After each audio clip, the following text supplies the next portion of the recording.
Hello বন্ধুরা, আসসালামু আলাইকুম। সবাই কেমন আছেন? আশা করি সবাই ভালো আছেন। আমি আল্লাহর রহমতে ভালো আছি। রান্না করতে চলে আসলাম। ডিম ভাজতেছি, মাছের ডিম।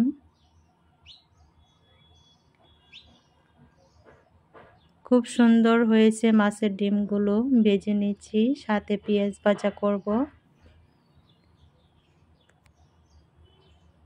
তো আপনাদেরকে যে বাহিরের দৃশ্য দেখালাম খুব সুন্দর লাগলো। নেত্রকোনার কিছু অংশ আপনাদেরকে দেখালাম, নেত্রকোনা গ্রাম অঞ্চলের, শহর অঞ্চলের দৃশ্য। আমার ডিম ভাজা হয়ে গেছে, পেঁয়াজ সাথে ভেজেছি। আর এখন মলাই মাছ রান্না করব। মলাই মাছগুলো ভেজে নিচ্ছি। যে মলাই মাছ ছিল 150-200 টাকা কেজি, এই মলাই মাছ কিনে আনছি 430 টাকা কেজি। কত দাম বেড়ে গেছে মলা মাছের। তা আমি দুইবারে মাছগুলো ভেজে নিতেছি। মাছ ভাজা হয়ে গেছে, এখন আমি প্যান বসাই দিলাম। প্যানে পেঁয়াজ দিয়ে দিলাম, লবণ দিয়ে পেঁয়াজগুলো ভাজা ভাজা করে নিয়েছি। এখন মশলা পরিমাণ মতো দিয়ে দিলাম, হলুদ মরিচের গুঁড়া, আদা রসুন পেস্ট, একটু টমেটো দিয়েছি। টমেটো দিয়ে মলা মাছগুলো ভুনা করে নিব। যারা এই পর্যন্ত আছেন একটা লাইক দিয়েন প্লিজ। নতুন বন্ধুরা আমার সাথে থাকবেন সাবস্ক্রাইব করে। আমার ভিডিওর কোনো অংশ যদি নতুন বন্ধুদের ভালো লেগে থাকে সাবস্ক্রাইব করে যাবেন, আমার চ্যানেলটা একটা লাইক দিয়ে যাবেন। পরিমাণ মতো পানি দিয়ে দিলাম, বলক এসে গেছে। এখন মাছগুলো দিয়ে দিচ্ছি, ভেজে রাখা মলা মাছগুলো।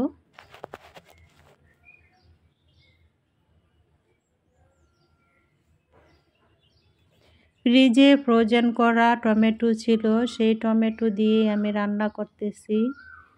কুরবানির ঈদ চলে আসছে, ফ্রিজ খালি করতে হবে। অনেক টমেটো রেখেছি আমি, সেজন্য আর বাজারতে টমেটো আনি না, এখন ফ্রিজে টমেটো খাচ্ছি। হয়ে গেছে রেসিপি, এখন আমি মাছ রান্না করব।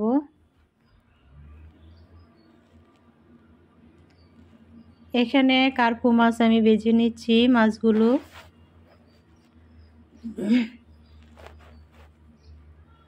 সিম দিয়ে রান্না করব, সিম আলু দিয়ে কার্পু মাছ রান্না করব।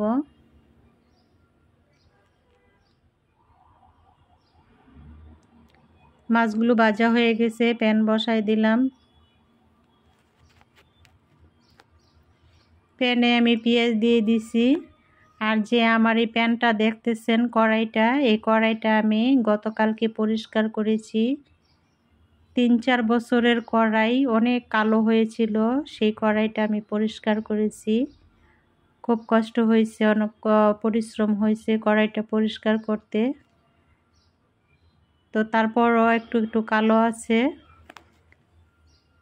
তা আমি আরেকদিন দেখাবো আমি কিভাবে পরিষ্কার করছি। অনেক কালো কড়াই তো, তারপরও পরিষ্কার হয়েছে খুব সুন্দর।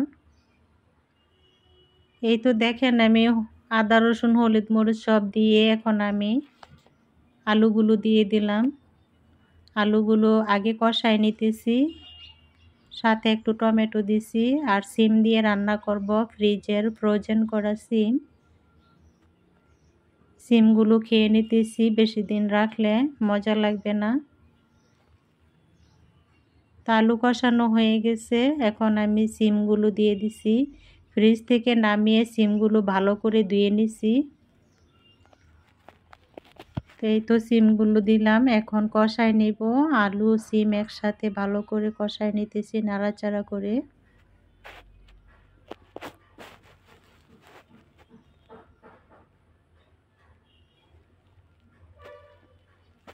যে যেখান থেকে আমার ভিডিওটা দেখে আসছেন সবাই একটা লাইক দিবেন, লাইক দিতে ভুলে গেলে।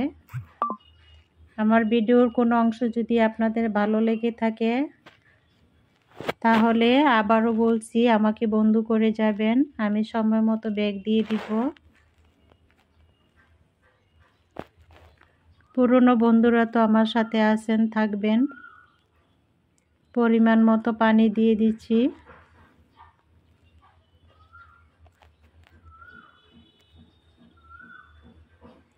নাড়াচাড়া করে আমি ঢাকনা দিয়ে ঢেকে দিব।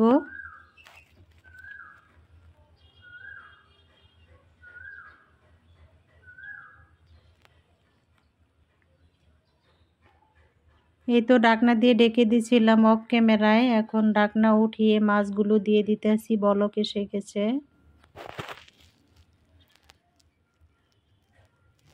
সবগুলো মাছ দিয়ে দিচ্ছি।